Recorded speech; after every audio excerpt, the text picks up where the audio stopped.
ladies and gentlemen, welcome to this installment of the Phoenix Hour. I'm your host, Phelan Fairchild. I am a wrecked Phelan Fairchild. Let me just tell you, it was my birthday over the weekend, and I am in some hurt. I can't move my head to the left or the right, so I'm here, and I need one of those neck braces, because I'll tell you what, you don't ever realize how heavy your head is. It is heavy. Oh my gosh. So anyway, I am here on time today. Thank you so much. Thank you. I am 25 again, for the first time again, and so I'm all excited. I'm looking forward to what lays ahead of us. And of course, it's the holiday season, and I'm sure just from what I've heard, you and the little elves at the Phoenix Viewer have been very, very busy doing some exterminating. Yes, we have. We've been swamped with exterminating. So 725 went out, as you all know, exactly 2 weeks ago minus 1 day. And we've had, according to our stats, an incredible amount of people switching over to it. And but it wasn't without some bugs, and some of which we were aware of. But we really had to get the release out, and so we put it out as a release candidate. And basically what that is you can consider it like a public beta. And by sending it out to the public, we felt it was ready, at least for the public. And I still feel it is, although there are some issues with it that we're going to discuss today. Which we have discovered. Some we knew about, some we weren't aware of. Some we've only just found out. We found 2 new ones just today, in fact, and we've fixed those as well. And so today's office hour, we're basically going to talk about what those bugs were. And thanks to you guys for using the release candidate and reporting your bugs that you've come across. Although I think most people were complaining about them, they were actually very helpful to us. And support worked side by side with the development team to try to track down and nail those bugs. So I guess we'll get started with what were those bugs. We had a bunch of RLVA issues, and I think some of those got past our QA process because we don't have many beta testers who are well-versed in RLV, and so there were quite a few things that slipped past the RLV. And I can safely say that Kitty Barnett has fixed, we think, all of them. So any issues that you did have with RLV, and you can feel free to ask Phelan if you have a specific question about what, if you have an RLV thing that's bothering you and you want to know if we fixed it, you can ask Phelan, and during our Q&A period, I'll be able to answer those more specifically.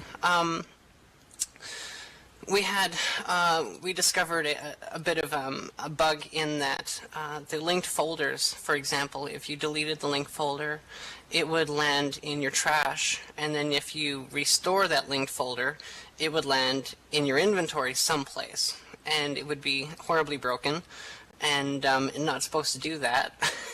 So we've fixed that, and you can no longer break that folder by restoring it. Oh, here comes the IMs here. What else? There was a lot of something that we didn't know about. There's a lot of hover text-based HUDs out there, and I'm friends with a few of the creators. And I got a whole lot of angry IMs when we released 725 that we somehow broke the alignment of that hover text. And those of you who use HUDs that use hover text may have noticed this. And as it turns out, it's actually an issue from Viewer 2. And in Viewer 2, it is also broken. And actually, I won't say it's broken. I'll say that it's doesn't line up properly in Viewer 2. In Viewer 1, it's actually unexpected behavior, the way things line up. But what we did is, so technically we fixed it by accident. We've unfixed it now, so that in the final release, text-based hover text-based HUDs will display text aligned properly again. However, in Firestorm, HUD creators are going to have to accommodate the new code that's in Viewer 2. But suffice to say that the final release for Phoenix Viewer, that HUD issue will be resolved, at least for now. A lot of people, tried the parcel-based WinLight settings when they downloaded 7.2.5, and a lot of people discovered that water setting doesn't work right, and accurately enough. In fact, apparently we accidentally broke that one or two revisions right before we released. So it had been tested, and we made a change to something else, which inadvertently then broke it after it was tested, so it got past QA. That's been fixed. It was a fairly easy fix. A big one that we've been trying to resolve, we have a lot of people on older ATI cards who have two different issues that seem to be out there, and we thought they were related, and they don't seem to be. One is users getting a failed to initialize application, and there's a code there that comes up, and basically that started after 2.2.5, and so those users are stuck on 2.2.5. And so none of them could use 3.7.3, and none of them can use 7.2.5. And we've been desperately trying to resolve this, considering this will be one of our last releases of Phoenix Viewer.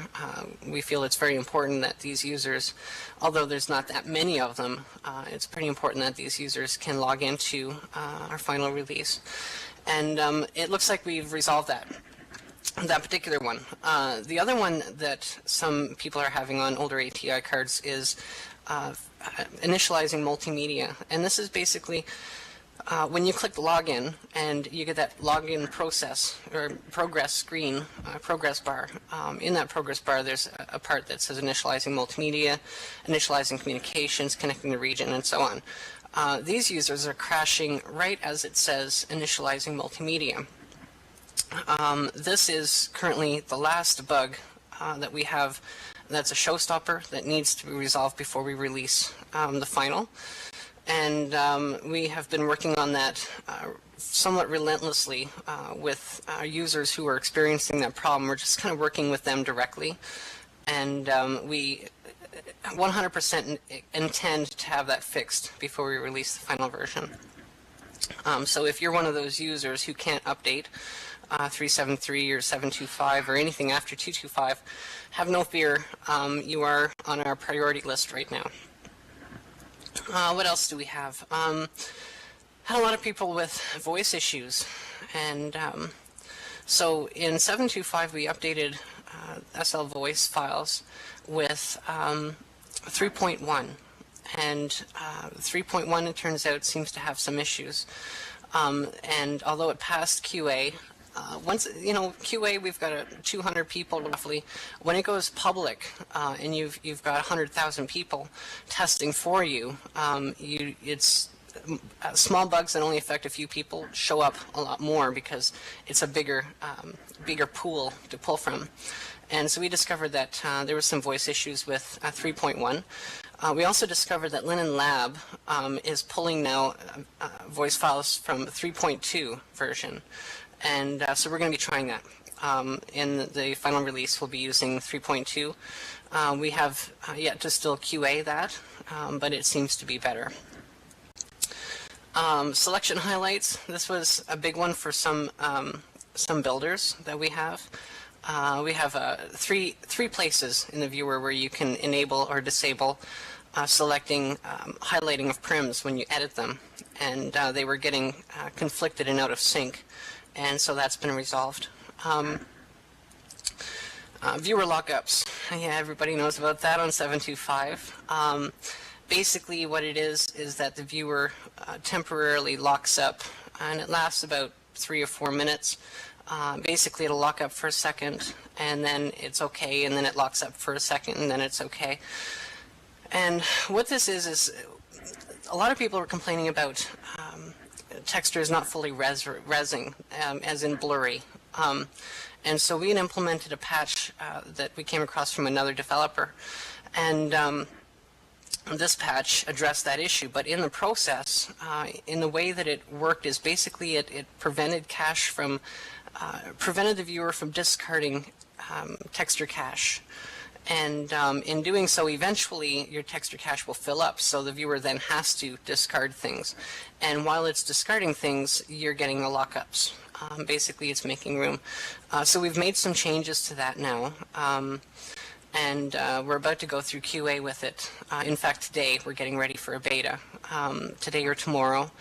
And we should have that freezing and lockup issue resolved. It's unacceptable. And it doesn't happen very often to most people.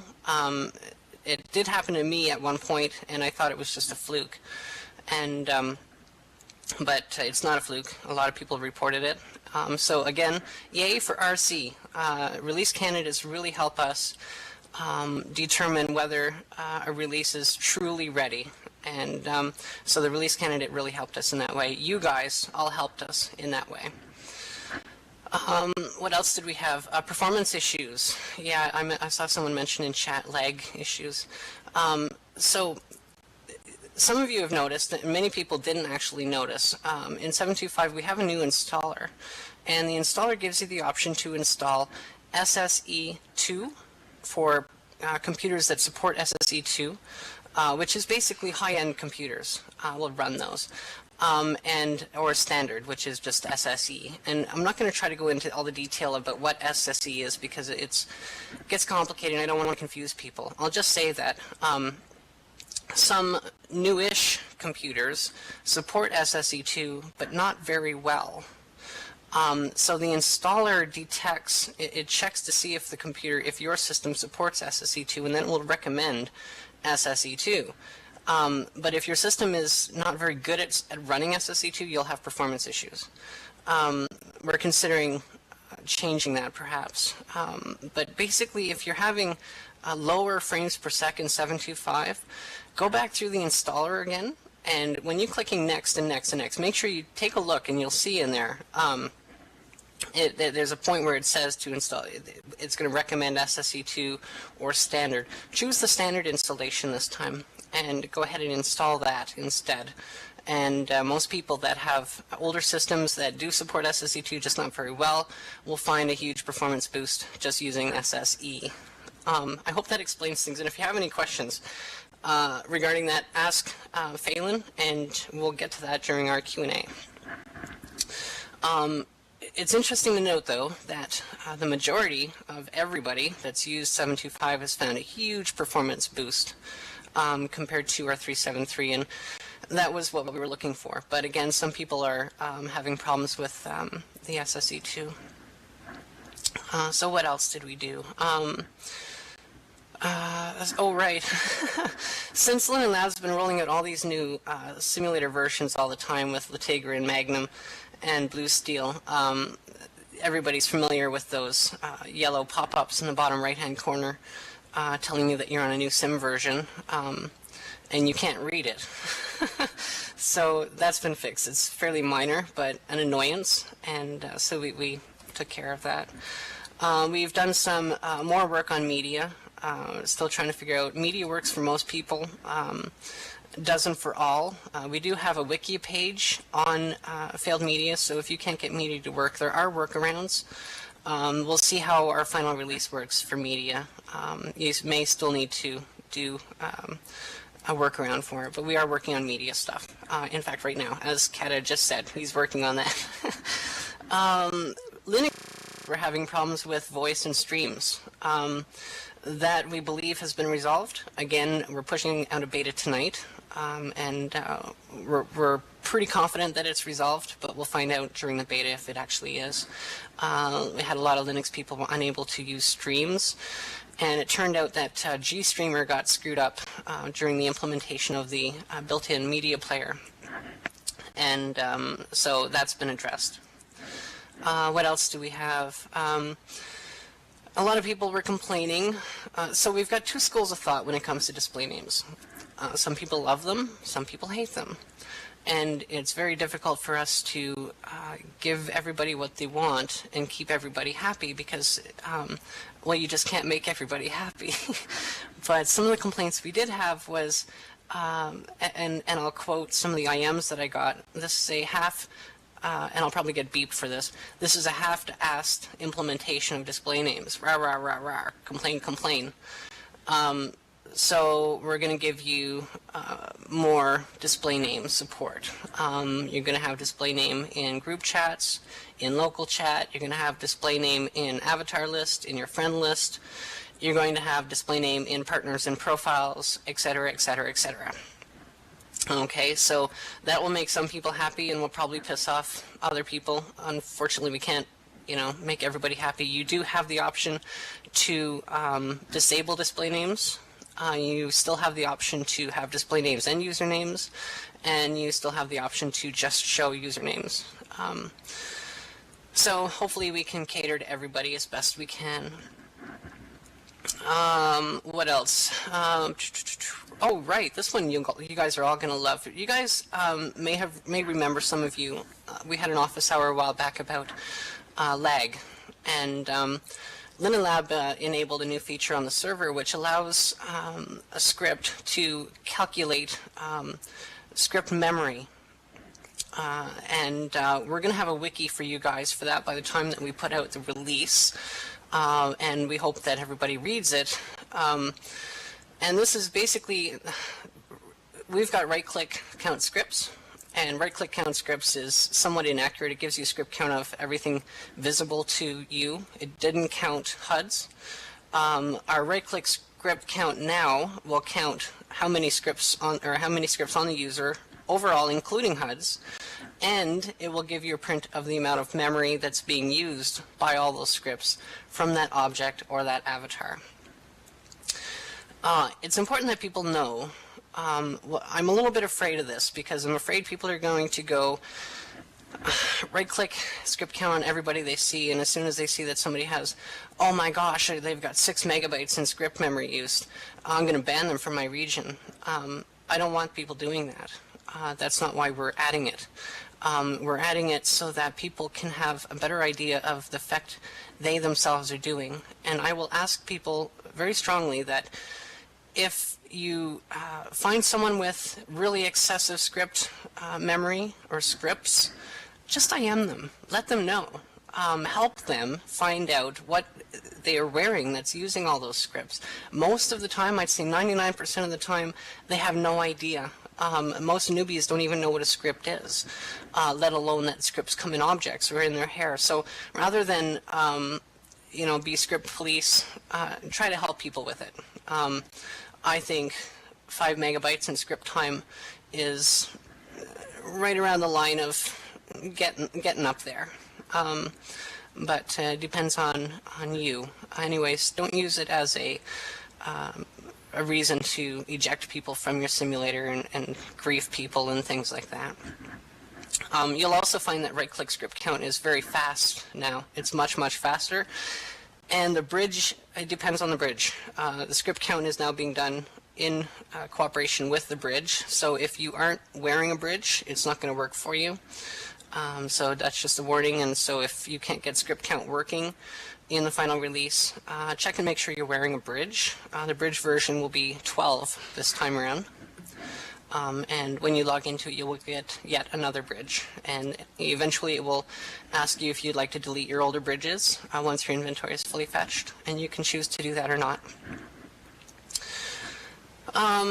So that's mostly what we've been working on. We've pretty much solved all of the major bugs and issues in 7.2.5. And what's that say? Script count. I got 23 scripts with 560K. That's not bad. I'm doing pretty good with script count, I think. So some of the common issues and complaints on 7.2.5. First of all, I have one. I'm going to bring up a complaint that I have about our users, and not all of them. Some of you were very good. Many of you may have read or not read the request on our blog when we released 7.2.5 saying, please read what you need to know before logging in. And it would seem that about 5% of the users actually read that, essentially leaving our support team in a state. Why is my attachments not wearing my secondary attachments and so on? And it was absolute nightmare for a solid week and a half. Any of you in the PVS group, in the Phoenix Viewer Support Group, can attest that it was absolutely insane. And it was, we have support people that are having nervous breakdowns. It was nuts, and everything was answered on the page. When we do our final release, and if we have more information on our blog with the release, and you see somebody asking a question, why is this happening, and you happen to know that it's answered in the blog, please, IM them, save our support if you can, help us, and let them know to read it instead of killing support with issues that have been totally covered. We spent 3 months working on this release. We spent 3 months working on documentation for this release. And so my complaint is we had pretty much 95% of our users didn't spend 3 minutes to read the information that we provided them. So that's my complaint. I vented. Now I'm good. Some of the issues. Yeah, I had to get that out, and I did that for the support team. I'm venting for them because they've had a very tough go. Double inventories. Okay, so inventory problems.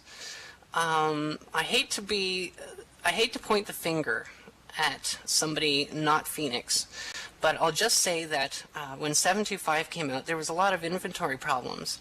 I'll also point out that the day before we released 725, Linen Lab flipped a switch to enable fully a new inventory fetching system called AIS. And that's basically using HTTP fetch to fetch your inventory. It's supposed to be faster. By coincidence, we released 725 the day after that, and everybody's having all these inventory problems. I can assure you, we have looked through our code thoroughly. The inventory issues that people have been having, things like having double of everything worn in your inventory, like for example you're wearing 2 skins, you can't wear 2 skins, you can't. You can only have one skin or the other skin. Server, that's completely server side. Some people having double of everything in their inventory, completely server side. Another problem that we had was, 725 forced a cache clear. So it cleared your inventory cache and your texture cache. And in doing so, when you log in, your inventory has to fetch again from scratch. But when the inventory servers are failing to do so, it certainly looks like Phoenix 725 is broken. I can assure everybody it's not 725. And of course, we're kind of stuck with this now because Linen Lab is on holidays for the most part, and from what I understand, they won't be doing any inventory work or server work until after Christmas. So we're going to have to kind of grin and bear with it. Support can give you tips on rebuilding your inventory if you're still having inventory issues, especially with fetching and loading your inventory. It's a bit frustrating for us because we weren't too sure if, wait, did we do something wrong in 725? Is it really us? But I assure you we've looked thoroughly in our code, and it's not us. It's not 725. The inventory issues is server side. And I want to say kudos to our support team because they have, through this release was absolutely insane. We've had, 103,000 unique agents that have been using S725 in a week, or 2 weeks now. A pretty insane adoption rate, which is really good. I'm really happy people are adopting 725. Final release is going to be even better. And support has been, these guys, wow, I feel bad for them. They've got a much tougher job than our developers do. But so yeah, my hat is off to the support team. Good job. They've made it through the worst part of this update because the multi-attachments, the display names, and all these really big changes. We expected there would be a lot of confusion. We did documentation to try to soften some of that confusion. 95% of the users didn't read the documentation, and therefore support got hammered with, hundreds of thousands of people. It was pretty nuts. So when is final release coming? Right. Before Christmas.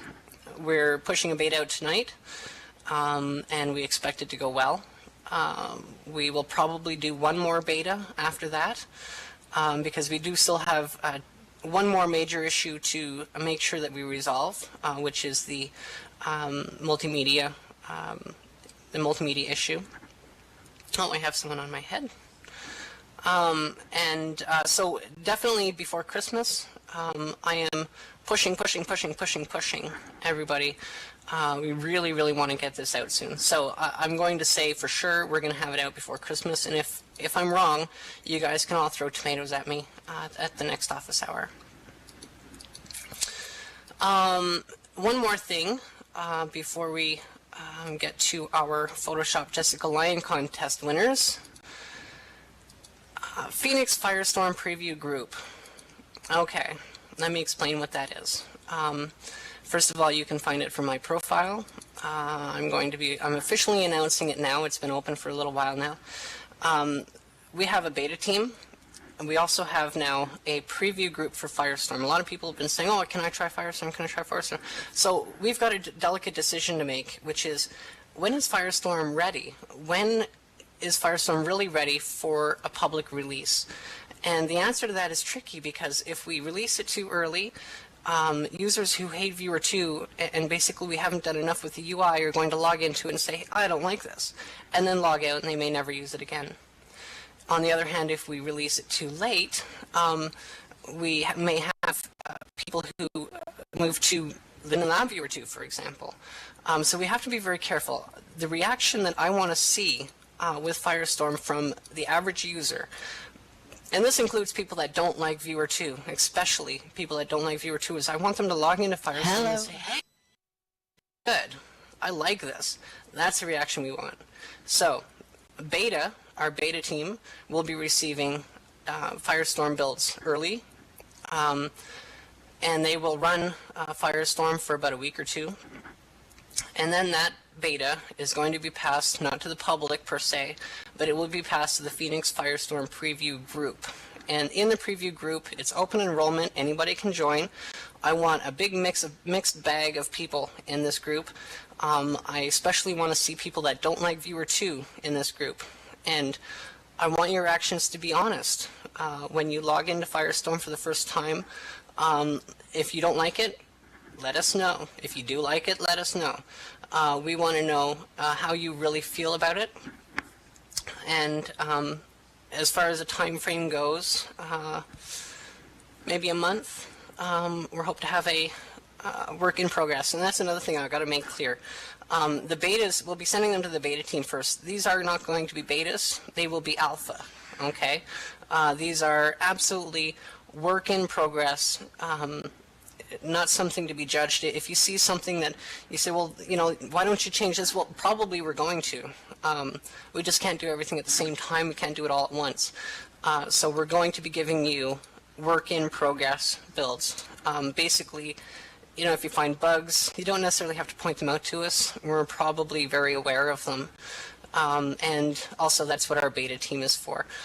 Basically, the point of the Phoenix Firestorm Preview Group is to give users like you an opportunity to see Firestorm while it's and as it's being worked on. We're hoping to get releases out bi-weekly, every 2 weeks, roughly. That's not a solid time frame, okay? It's going to depend on milestones. So if we put a release out and a week and a half later, or 2 weeks later, we haven't really made much progress, we're probably not going to release anything. But if we do a big change to it that's, significant, then we'll put it out. So I'm going to say roughly 2 weeks, give or take, but it is dependent on milestones. And that's it. So if you guys have questions, please send them to Phelan, and we'll get to them after the commercial break. And I think right about now, it is time to announce the winners of the Photoshop Jessica Lion contest. That's absolutely right. That's absolutely right. We're going to first we're going to take a break, then we're going to come back, then we're going to announce it. We got a short break; it's only 10 seconds long, so we don't have time but to run to our cabinets, get a bottle of liquor, and down what we can, and then run back. So, to our dear friends, our sponsors, we defer to you for a moment. We'll be right back after these messages.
Welcome to the Phoenix Hour. My name is Luddy Graves, and last week we had an idea for a Photoshop contest that, well, basically Phelan came up, and we from Rezzed.TV, we decided to take this idea and make a funny contest out of it. And we did. And ladies and gentlemen, let me get this basic prim out here.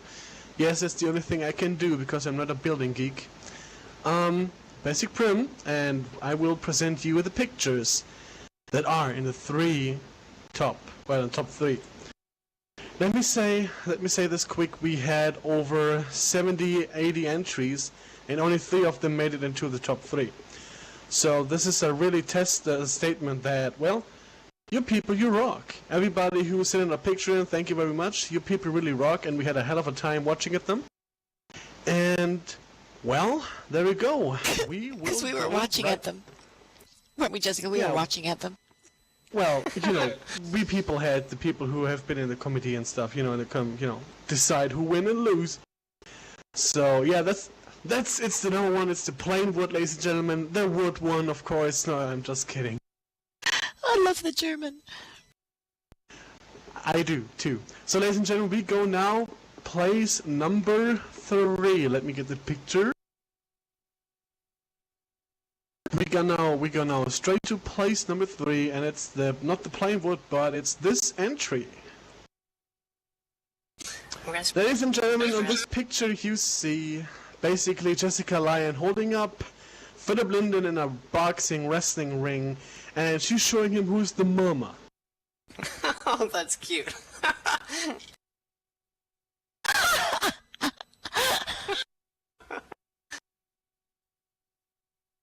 That's excellent. That's excellent. Really good. It was Philip, no less.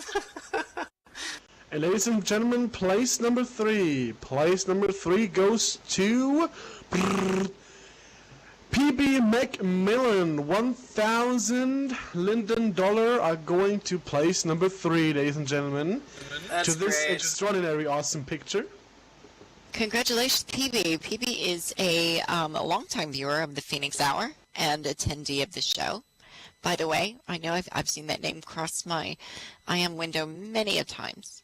So congratulations, PB. Well, that's awesome, isn't it? So, ladies and gentlemen, give it up for PB Macmillan. Oh, PB's not here either. Oh, that's a pity. Oh, Well, crap. she will find out, hey, I got $1,000 more on my account. We will let her know. So, she will know that she won the $1,000. And now, ladies and gentlemen, let's go straight to place number 2. Ta-da! What you see here is a picture. Jessica holding up a Harry Potter picture with Harry Potter, Hermione, and Ron.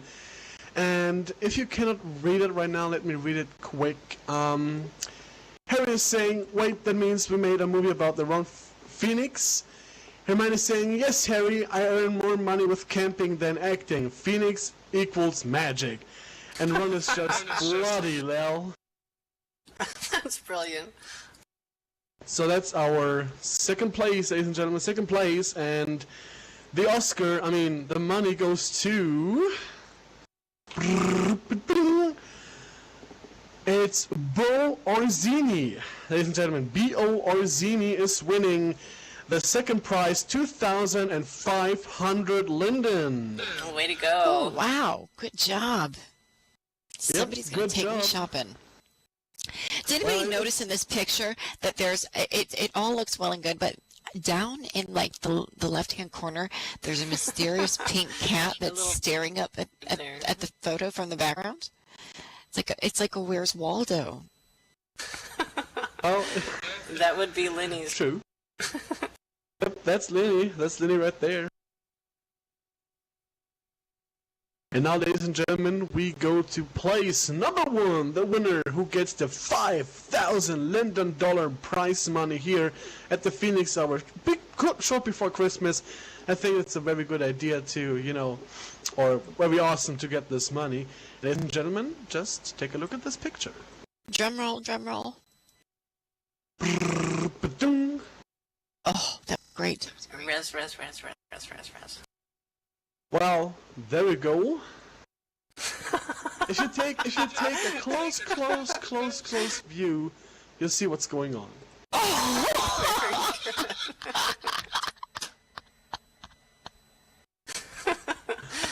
That is awesome. For all the people on the stream who cannot read it, it says, I secretly use and prefer the impudence viewer. And everybody has a crazy smile on their face. Very good.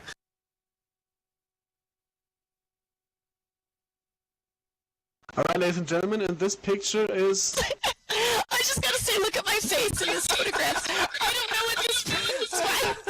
I look exactly like that in real life. That is that perfect avatar. I love the faces. Awesome. Well, ladies and gentlemen, I announce now the winner who draw this or Photoshop. We had, like I said, 80 entries, and all of them deserve the 5,000, but only this picture we thought it has the most impact, because you look at it, it's like, yeah, that's funny. Totally, that's funny.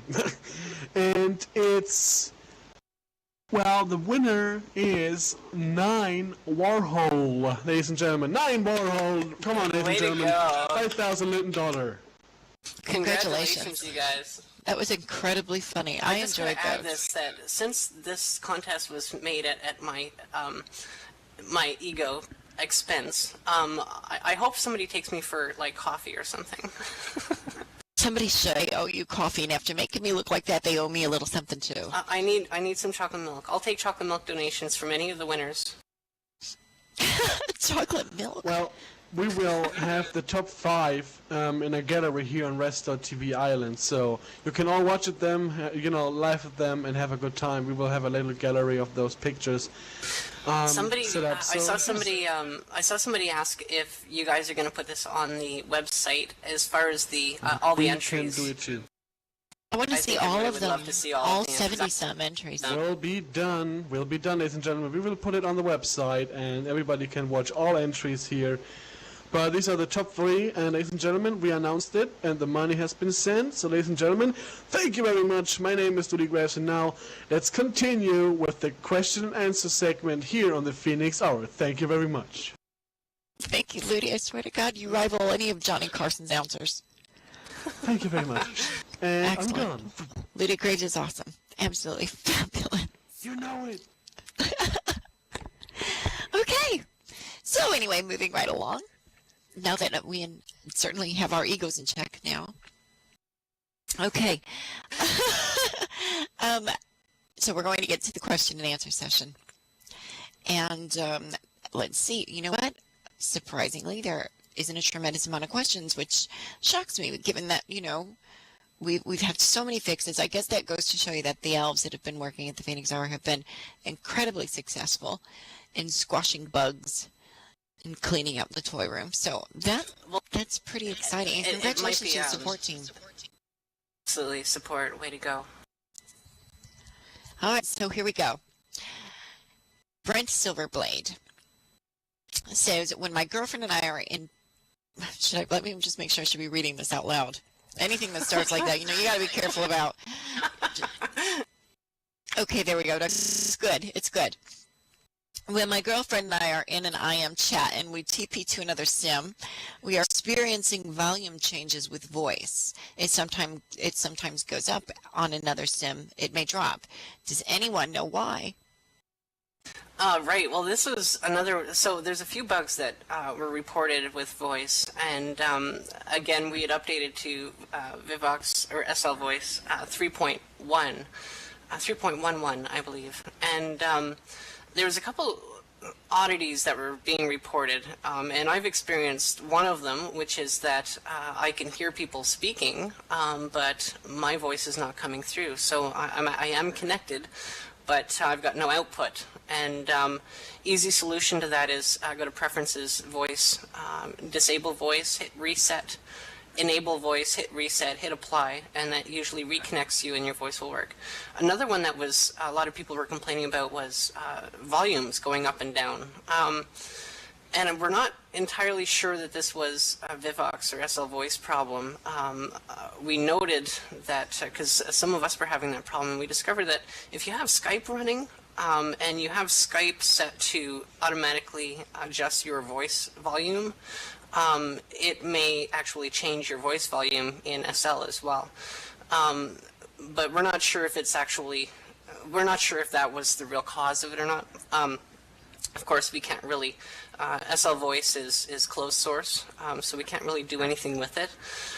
We're hoping that by updating to 3.2.2, which is what Linden Lab is actually updating to now as well. So we're sort of following their lead, and maybe they know something we don't.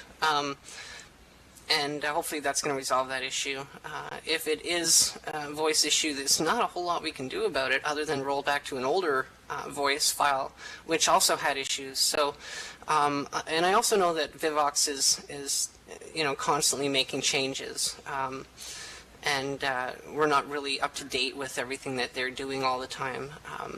Probably not as much as Linden Labs. So let's just cross our fingers that 3.2.2 is the solution. We'll find out in our beta. In our upcoming betas. That's interesting that you say that, because I've noticed that in the past there has been noted some Skype conflict with the drivers that Second Life will recognize to use for your voice, and sometimes that will you'll be absolutely fine. You can talk, you can listen. Sometimes your voice will not initialize in World, and what often happens is if you run Skype before you start Second Life and then Second Life starts, Skype maintains control of those drivers, and it'll often say in your voice's drivers that it's a default instead of actually your headset or your microphone or whatever. So that's another problem. Yep. Yeah, so oftentimes if you turn off Skype, restart Second Life first, and then start Skype after Second Life, you'll find that that should resolve any issues with conflicts in drivers there. Well, and you don't necessarily always have to restart your viewer. A lot of people don't realize you can, in most cases, use. We added a little reset voice button to the voice preferences floater, And that basically disconnects you and reconnects you. It basically starts a new session with Vivox. That often fixes a lot of things. But if it doesn't work, some things that you can do is in preferences voice, disable voice. You can do, if you're on Windows, Control-Alt-Delete, and you can kill the slvoice.exe process. And then go back to Phoenix and re-enable voice, hit reset, apply, and that will launch a new instance of SL Voice, and that often fixes a lot of voice problems as well. Absolutely. So for those of you that struggle with voice problems, please know you're not alone and there are workarounds. There are ways to get around that. Okay, so we're moving on. Just briefly, we've got Yar telling. I bet you're so much fun on Talk Like a Pirate Day. Yar. Yar. Question about RLVA. The new viewer, there's rumors it's going to have a built-in relay. If so, is there going to be a way to remove that? And how is that going to affect the script count for those who don't use it? We're not going to have a built-in relay. I have heard talk about that. I don't know about viewer 2. I don't think so. We did discuss it, and it's something that we're not really interested in doing for a number of reasons. One is script count. So I'm not sure where that rumor got started. It has come past me as well, but that's certainly not in any stage of planning.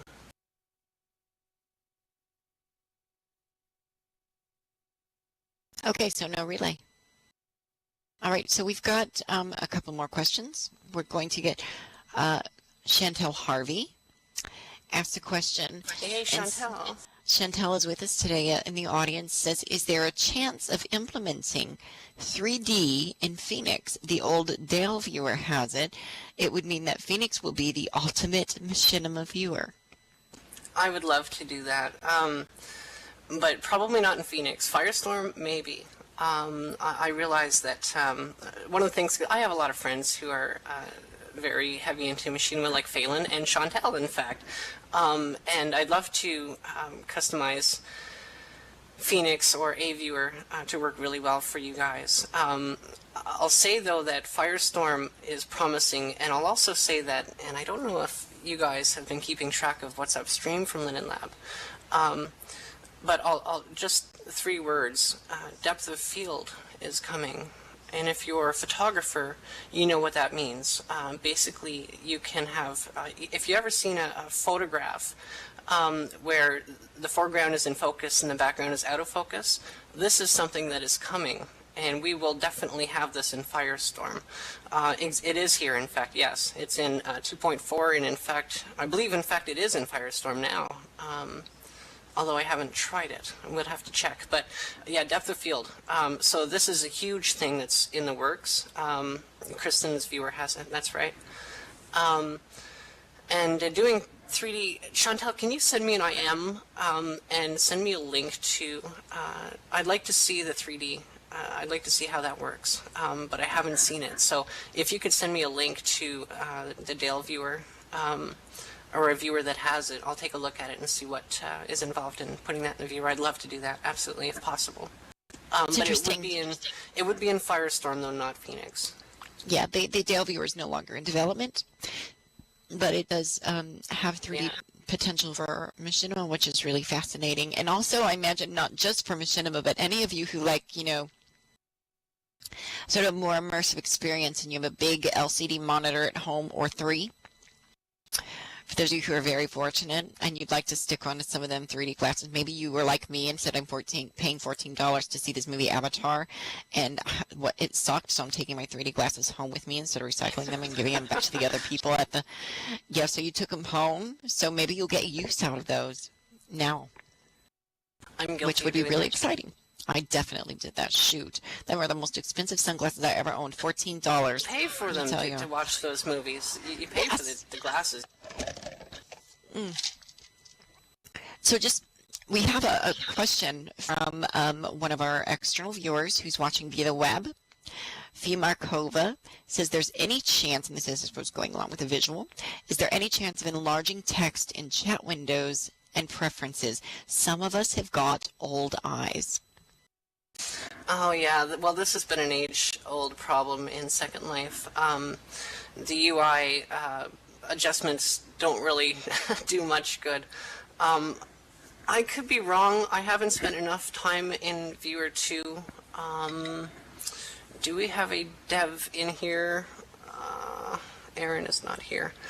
That's a question I could ask our Viewer, our Firestorm lead, who is Aaron, and I think in Viewer 2 you can. I believe it does actually work to adjust the font size, but I can't tell you right off the top of my head. I don't know, to be honest. That'll be really helpful to people like my mother. Let me just tell you, I talk to my mother on Skype all the time, and she's always talking in all caps. No matter what she says to me, it's in all caps. And I have to get over that sort of conditioning that the internet has done to us, where we perceive people yelling. talking. Yeah, exactly. She would totally be like kicked off any forum for screaming constantly and typing in all caps. Totally. So now we're going to move on to Trench Razor, who would like to know, Jessica, if the multimedia problem in Linux will be solved in the next release or soon. Well, that was one of the issues that we've looked at in Linux. Linux had a problem with streaming, or with streams, playing streams in 7.2.5. It had some multimedia issues and some voice issues. We believe the voice issues were related to 3.1.1. And the other two issues were related to GStreamer being broken, and that was that occurred Wait, during GStreamer? GStreamer? Dreamer. Is that what it's called? G-Dreamer. Yeah, it's. I thought you were saying G-String for a minute. I had to get it straight. I'm sorry. If you're a Linux user, you probably know what it is. So we've fixed that, and we will know in the beta tonight or tomorrow whether that absolutely has been fixed. It's working properly for our developers now, and but that's definitely a focus. We won't put out a final release with that broken. So I think it's safe to say that yes. I'll be clear with this release that's coming out. 7.2.5 was a release candidate. We did it because we did know we had a few bugs that we didn't have time to fix before the date we promised the release on, and I really wanted to get it out on time. I didn't want to disappoint anybody, and but we found some other bugs. Now, this next release is going to be pretty much a final release.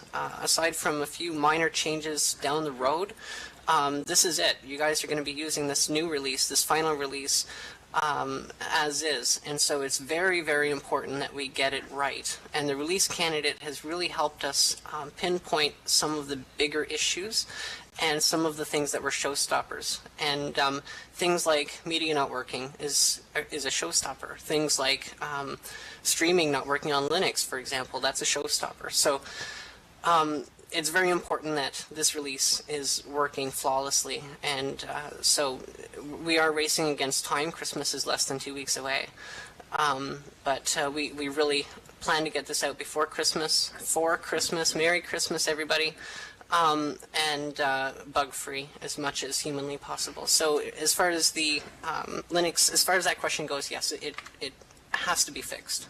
We will definitely have it fixed. Thank you for your question, Trench. We're going to move right along. Sylvia Amaretta asked a very, very interesting question. And Jessica, you and I, having worked in Linden Lab events for quite a long time, will be very familiar with this question. A previous viewer had support for megaprims. This feature is missed in Phoenix, which is my favorite viewer. Is there a chance to have this feature back? And here's where it becomes interesting as well. Will Linden Lab introduce or relax default prims to 64 meters from today's 10 meters as max default size? Now, I can just start by saying that I don't know that Linden Lab has any plans currently to do that. The introduction of mesh will allow you to increase prim size. If I understand. That's right. When mesh comes in, there will be a new prim size limit of 64 meters in size. This is already available in 7.2.5, and it will also be available in the final release. It is a debug setting. I'm sure one of our devs here can yell out here in text what that debug setting is, because I can't remember off the top of my head. But it is enabled in the viewer, or it is available in the viewer. And when Linden Lab enables the 64 meter limit, we will make an an announcement, some notices, and a blog post to explain to people how they can enable that. So we did take into account that change may happen before we get another release out, so we wanted to make it at least available in the viewer for when that does come out. But currently it's set as default as 10.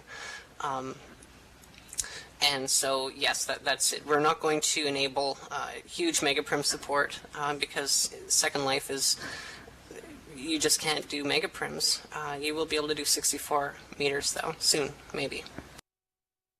And also remember that you know, as amazing as the Phoenix development team is, it's sometimes difficult to answer or respond to what Linden Lab is developing currently or what they have on the plate, because oftentimes we don't know.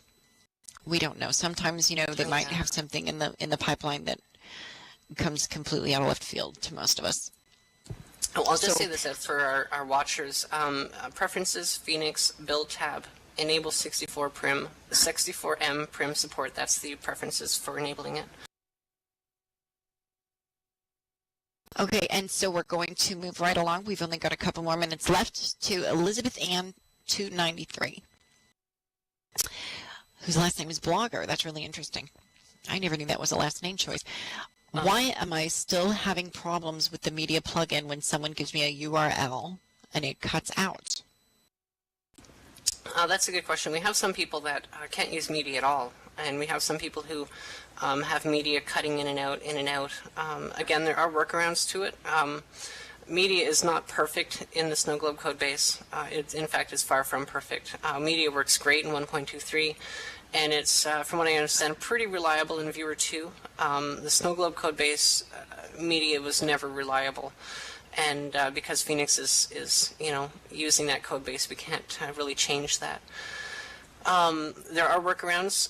If you contact support, they can give you some help for that, and hopefully get it resolved for you. Otherwise, there's really not a lot more we can do with it.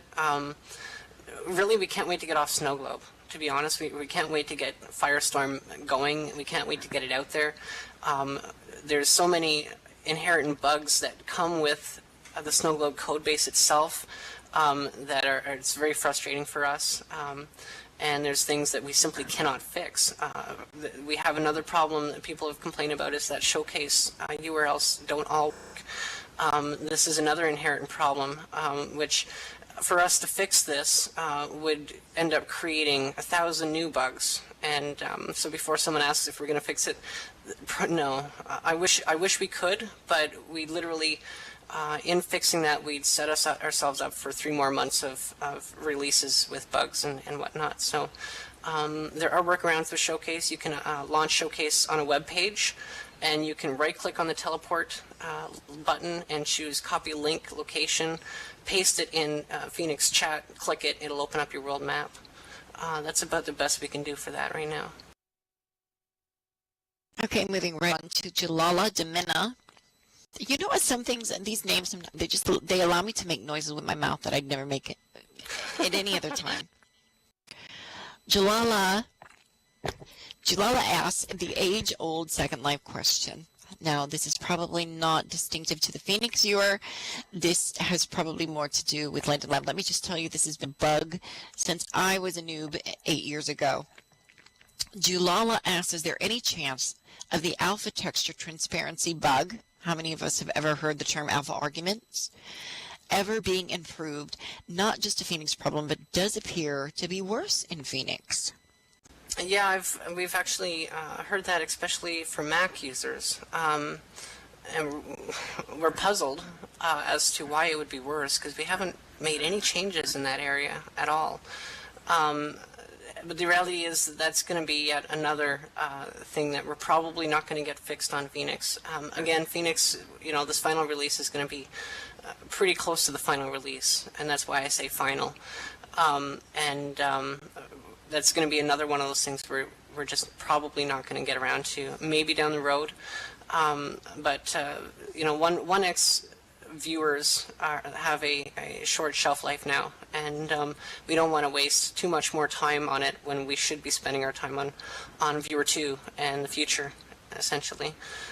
There is also Linden Lab, I believe it was Linden Lab, came out with Fast Alpha. If you go to Advanced Rendering Fast Alpha and check that, it works for some people and for others it doesn't. It's not a great fix, it's more of a half fix workaround, and it might help you. I don't know, you've probably tried it already though. Well, if not, there you go. And Jalal, I would also suggest that you find the nearest Linden developer and stomp on their toes and tell them that we've been waiting for a fix for that for a very long time. So that's something that hopefully we'll see fixed in the future. That's really, really on their end, I think, at this point. So we're going to go on to our last question from those coming in from Second Life, and this is from Lady Sakai. Regarding the mega enabling, in world I can go to 128 using Phoenix. How's that? Regarding the mega prims? Mega enabling, so apparently it's somebody who's enabled. She's probably on an older version of Phoenix, which still had mega prim support. And when it did, you can drag a prim to be, very, very big, but as soon as you let go of it, you're going to see it snaps back to 10 meters. The server simply does not support mega prims, and so although you can see it go bigger than that, bigger than 10 meters, nobody else is seeing that, and everybody else is seeing it at 10 meters max. And when you let it go, it will snap back, and that's server-side limit. We can't fix that. Okay. In fact, we removed megaprim support because of that confusion. People thought it was a bug, that they would drag their prim so big and then it would snap back, and that was one of the reasons we removed that. Interestingly enough, Lady says now she's using 725 now in world, and it doesn't snap back. So did you say that that she's seeing it like that, but other people are seeing it as regular 10 meter? I would expect so, yes. Basically, they're seeing something that's its viewer side. Oh, she's in worlds. Right. Okay. Well, if you're different grid, yes, other grids that support mega. Sorry. Okay.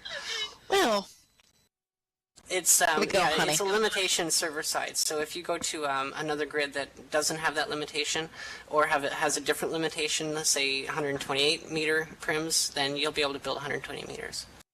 All right, Jessica, just before we get out of here and we let everybody go to their holiday festivities, which will be happening all around the world, as well as in the grid over the holiday season, why don't you tell me a little bit about Firestorm? Firestorm seems to be quickly on the fast track. It's going to arrive soon, especially if this is the last Phoenix release. Are you going to still maintain support for this Phoenix viewer? Absolutely. We will be doing support for both Firestorm and Phoenix. Talk about a challenge for the support team, because support will be on Phoenix from time to time, and people will be asking them Firestorm questions that they can't answer until they're logged into Firestorm, and vice versa. So we're not quite sure on how we're going to do that exactly. We may try dividing support team and have some on Firestorm and have some on Phoenix. And as Firestorm gains popularity, we'll gradually move more of our support people into Firestorm. Our support people will get first builds of Firestorm, so they have time to get familiar with it. But we will be supporting both, absolutely. A couple other things I wanted to mention. There's a couple versions that we're considering, and I'm going to say considering right now, and if you're on one of these versions, I highly recommend that you update. We're considering putting a block on version 156 and putting a block on version 168. Both of those are very old now, very out of date. By the time we get our final release out, we'll have had 4 releases since those builds, and this final release is going to be very stable. 725 is very stable. In fact, although we have some people with some problems, we expect that to be resolved with our bug fixes that we've done. So call it a warning, 156 and 168 will probably get blocked sometime in the new year, and we will stop providing support for those builds as well. And as far as Firestorm goes, I'll give you a little sneak peek. Vertical IM tabs. local chat in the same communication window. Basically, these are things we've already got in Firestorm. And Parcel Winlight is in Firestorm already.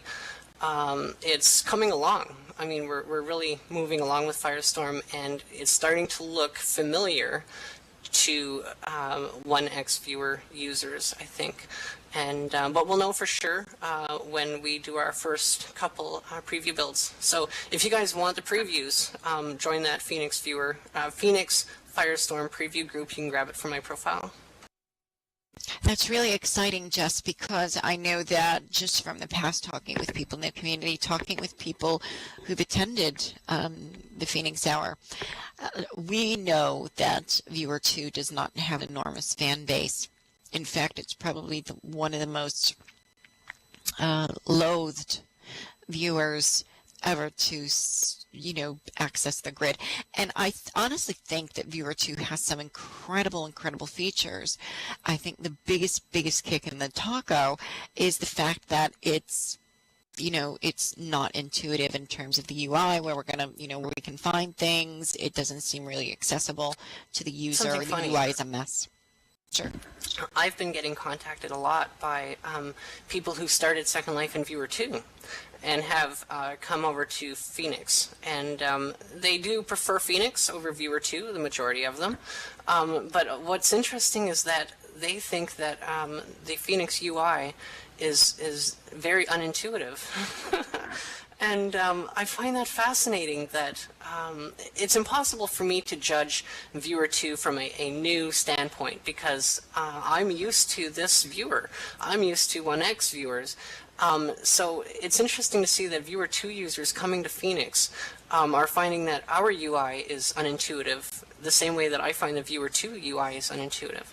And it just kind of hammers the focus forward even more of Firestorm, which is to create a hybrid UI as best as we can that is familiar for both types of users. We want it to be familiar to Viewer 2 users, and we want it to be familiar to the Phoenix users. And but I think it's fascinating to see that kind of reaction from Viewer 2 people.